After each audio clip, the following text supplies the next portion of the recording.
I'm done with you. Just die here." My husband spat out the words, leaving them to hang in the frigid air as he abandoned me and our 4-year-old daughter in the snowy expanse of the mountain wilderness. I had no clue where we were, the biting winds mercilessly gnawing at our bodies, causing us to shiver uncontrollably. "We just have to follow Grandma," my daughter suddenly exclaimed, pointing in a direction where there was no one to be seen. Despite the absence of anyone there, I decided to trust my daughter's strange intuition.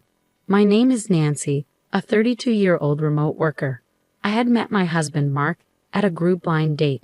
He was a charismatic entrepreneur, smooth-talking and confident. I fell for him hard, and we soon got married. Mark came from a well-respected family, and our friends envied the seemingly perfect relationship we shared. After our wedding, at the request of my in-laws, we moved in with them. They were kind people, but my mother-in-law's frail health demanded constant care. "Nancy, I heard you're a nurse," my father-in-law said to me one day. "My wife is so frail, and I've been so worried. We are grateful that you came into our lives." I left my nursing job to care for my mother-in-law, working from home as a web designer, a passion I had cultivated over the years. It allowed me to work at my own pace, without the pressure of strict deadlines. But one thing nagged at me. After 3 years of marriage, we still hadn't been blessed with a child. Mark's business flourished, but he became increasingly absorbed in his success, spending more time out than at home. "Listen, Mark, your mom isn't doing well. You should spend some time with her," I would plead, but to no avail. I longed to show our child to my bedridden mother-in-law, who didn't have much time left, and the guilt gnawed at me. "I'm sorry we couldn't give you a grandchild yet," I lamented one day. "Don't say that. I'm satisfied to have a daughter like you, Nancy," my mother-in-law replied kindly. She had become like a real mother to me since I had lost mine at a young age. On good days, I would take her for walks in her wheelchair or prepare nutritious meals that she could enjoy. I tried my best to make her remaining days comfortable. One day, she called me to her bedside. "I'm glad you're going to have a lovely daughter soon.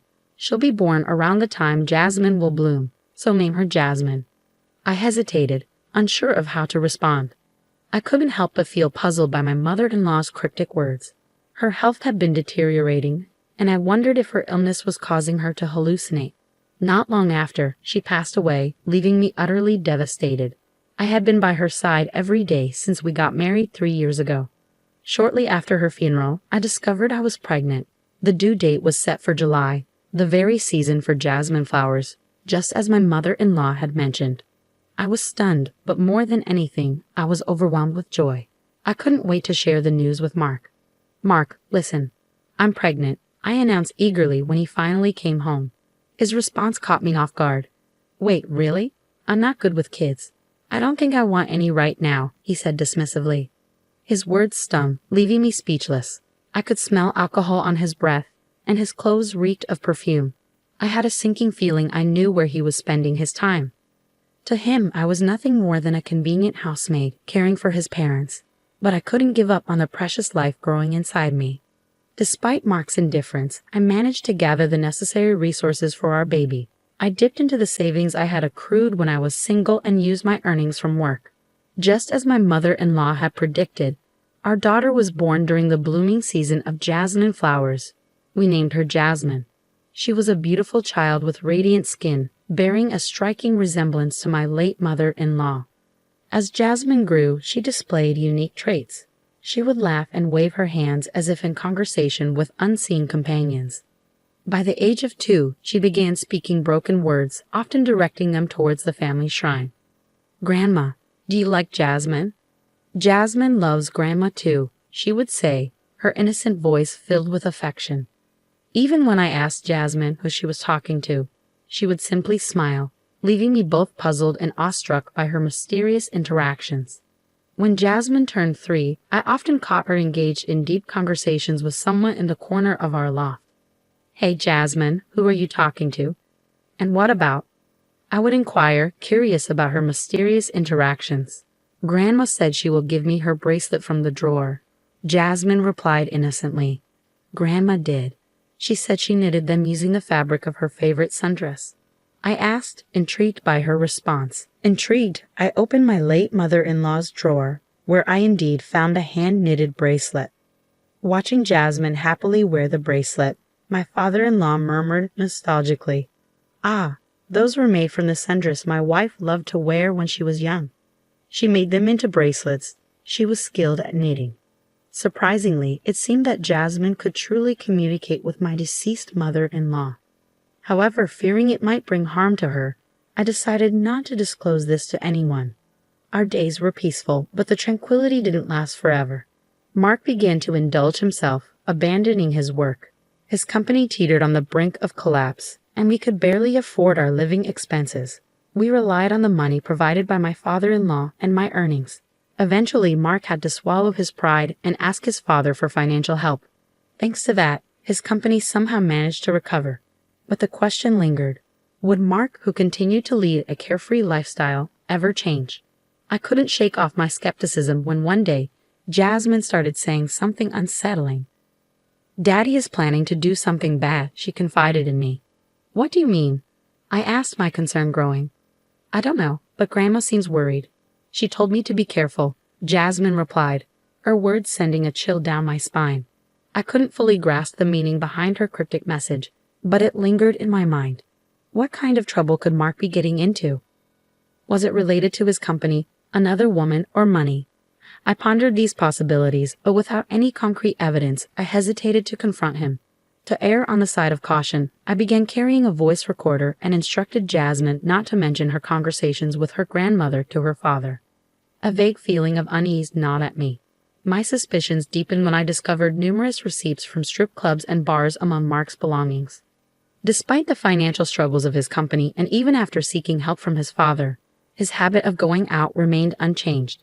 Moreover, I stumbled upon a note that read, "Consult the gang about the plan." The mention of the gang left me uneasy and wondering about the extent of Mark's involvement.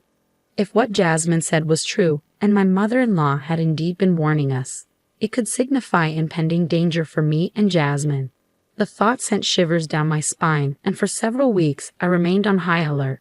Yet nothing further transpired, and gradually my sense of caution receded as I resumed my daily routine. Then one day my husband, unusually upbeat, approached me. "Thanks to Dad's assistance, my business is thriving and we're making greater profits. How about we go on a family vacation for the first time in a long while?" His suggestion filled me with conflicting emotions. Despite his seemingly sincere offer, doubts about my husband still lingered in my heart. I couldn't ignore the flicker of hope that surged within me as I glimpsed my husband's gentle demeanor, reminiscent of old times. If my husband has genuinely changed his mind, this could be an opportunity to mend our relationship, I thought, entertaining the possibility. With that hopeful notion in mind, I agreed to the family trip. As I busied myself with preparations, the worry stemming from my daughter's unsettling words gradually faded, replaced by excitement for the long-awaited journey. On the day of the trip, I was taken aback by the sight of the rental car my husband had arranged. It was equipped with snow tread tires, instilling a slight unease within me. I couldn't shake the thought that we might be heading towards a snowy mountain. Yet, fearing that voicing my concerns might spoil the trip and dampen my husband's mood, I silently took my place in the back seat alongside our daughter. In hindsight, I realized I should have been more cautious. As we drove deeper into the mountains, supposedly towards the hot spring, my anxiety heightened. Then increasing snowfall and a deviation from the interstate onto an unfamiliar side road only fueled my apprehension. "Dear, this road seems unusual. Are you certain we're on the right route?" I questioned, my voice tinged with worry. My husband's silence only deepened my unease as he continued to drive, his expression grim and fixed ahead. Clutching my daughter tightly, I bit my lip, suppressing the rising sense of alarm. Then, abruptly, my husband brought the car to a halt on a desolate path devoid of any road markings. "You two are of no use to me anymore. Sleep quietly here," he declared, his tone chillingly detached as he dragged us out of the car. "Oh, I almost forgot. I'll be taking your phone with me," he added casually before swiftly snatching the device from my hand. "Wait, dear." I called out in vain, my heart pounding with fear and confusion.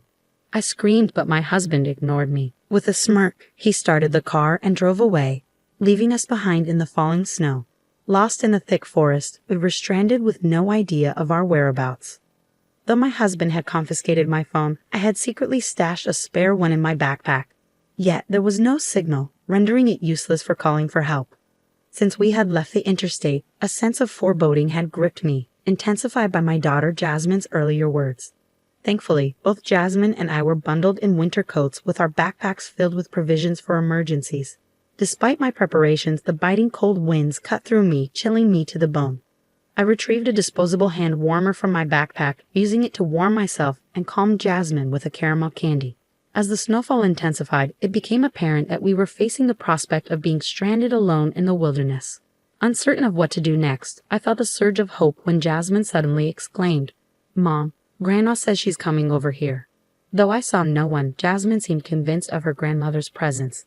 Trusting in her mysterious connection, I decided to follow her lead. With each step, I held onto Jasmine's hand tightly, navigating through the deepening snow, clinging to the belief that somehow we would find a way out. In that moment, I realized that perhaps it was the hope born from Jasmine's unique intuition that kept me going, even in the face of uncertainty. "I see a light. Grandma is telling us to go towards it," Jasmine exclaimed, pointing in the direction of the glowing beacon. Indeed, I could discern the faint illumination ahead, and a rush of relief flooded over me. "We're saved," I thought, feeling on the verge of tears. "Thank you, mother-in-law." I quietly whispered my gratitude to the guiding presence of my late mother-in-law. Finally reaching a hotel nestled at the foot of the mountains, we sought refuge to warm up. With extra cash stashed in my backpack, I knew we could afford to stay for a while. As we settled in, my thoughts turned to plotting my revenge against my husband. "Don't think I'll forgive you for this. I'm going to thoroughly investigate why you wanted us dead, so be prepared," I vowed silently, determined to uncover the truth behind his treachery. 5 days later, I reached out to my father-in-law. He was taken aback by my unexpected call, but his joy was palpable upon learning that Jasmine and I were safe. Hastening to our side, he arrived at the hotel to collect us. According to my father-in-law, my husband had been spreading a false narrative, claiming that Jasmine and I had tragically perished after falling into a snowing valley. I was utterly flabbergasted. To add to the shock, my husband had apparently told everyone that a search had been conducted but yielded no results. "It doesn't look like we'll be able to find them until spring," he had claimed, proceeding to arrange for our funeral preparations despite my father-in-law's pleas to wait. Adding to the bewildering turn of events, my father-in-law discreetly handed me something that unraveled a startling truth. Upon confronting my husband, I discovered that elaborate arrangements were underway for our funeral. Large portraits of Jasmine and me adorned the room, casting a surreal atmosphere over the scene. Then, as if defying the laws of reality, Jasmine and I appeared before everyone's eyes. The relatives assisting with the preparations were rendered speechless, some even stumbling to their knees in disbelief. How are you alive?" my husband stammered, his voice tinged with disbelief. "Unfortunately for you, we're alive and well," I retorted, my tone laced with bitterness. His feeble attempt to feign ignorance only fueled my resolve. "You thought we would die as you planned, didn't you? After you left Jasmine and me stranded in the snowy mountains," I accused, my words ringing with accusation. The murmurs among the onlookers grew louder, fueled by the revelation that my husband had deceived them all. As tension mounted, I played back an audio recording from the hidden voice recorder, laying bare the truth for all to hear. Mark's chilling words reverberated through the room. "I don't need you guys anymore. Just die here," he declared, causing a stir among the assembled guests. "He's lying. I never said that.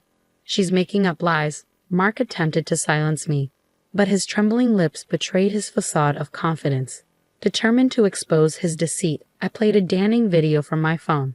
In the recording, Mark callously confessed, "As planned, I abandoned them in the snow-capped mountains with the life insurance money from my wife and daughter. My company can recover, and I can enjoy a luxurious lifestyle. Of course, I'll also repay the loan I took from your group with some extra, so please wait a little." Caught off guard, Mark hastily tried to halt the recording, but it was too late. The room erupted into whispers, with cold, scornful glances directed at him. "How did this get out? Who was it?" Mark demanded, his desperation palpable. "I asked your father to copy the footage from the dash cam in the rental car you use," I revealed, watching as Mark's facade crumbled. Mark, you abandoned your own son. Why would you side with a complete stranger? He challenged my father-in-law. But to everyone's surprise, my father-in-law's anger was directed squarely at Mark. It's no surprise that he would abandon you. After all, you secretly took out a large life insurance policy not only on Jasmine and me, but also on your own father, he accused, thrusting a policy found in Mark's drawer towards him. Mark stood speechless, cornered by accusations and damning evidence. With no escape, he made a startling admission. Look, everyone ended up alive, so it's all good, right? I was forced into doing this by loan sharks, he confessed, his desperation evident. I had it tough too, so forgive me, Mark pleaded. But his words fell on deaf ears. Don't make me laugh. There's no way I can forgive you. I'll be reporting this to the police, I declared firmly, my resolve unwavering. We're a family. You can let this slide, right? Please, Mark implored, desperation evident in his voice as he sank to his knees before us. My father-in-law and I exchanged incredulous glances. There is absolutely no way. I'm utterly disgusted with you. You can go to hell, I spat, my contempt palpable. Mark's shock was evident as he realized his apology wouldn't suffice. But it was too late. A relative who had overheard our exchange had already alerted the authorities, and soon the police arrived to take Mark away. With overwhelming evidence against him, Mark was convicted of a serious crime for attempting to take the lives of his own family. His company went bankrupt, and his life was set on a path of misery even if he were to be released from jail. Our marriage ended in divorce, and I won full custody of our daughter Jasmine. At my father-in-law's earnest request, Jasmine and I formed a special adoption bond with him, receiving his inheritance as a gift while he was still alive. Now we live happily with my kind father-in-law, cherishing every moment as we watch Jasmine grow. Though he often encourages me to find love again, for now I am content with the life we have. The other day, Jasmine whispered in my ear, Grandma says she's glad, but we can't meet her anymore, so she's saying goodbye. It tugged at my heartstrings, but if it meant that my mother-in-law had nothing left to protect us from, then perhaps it was for the best. Dear mother-in-law, I will protect Jasmine with everything I have, I vowed, placing my hands together in front of her grave, a promise made with unwavering determination.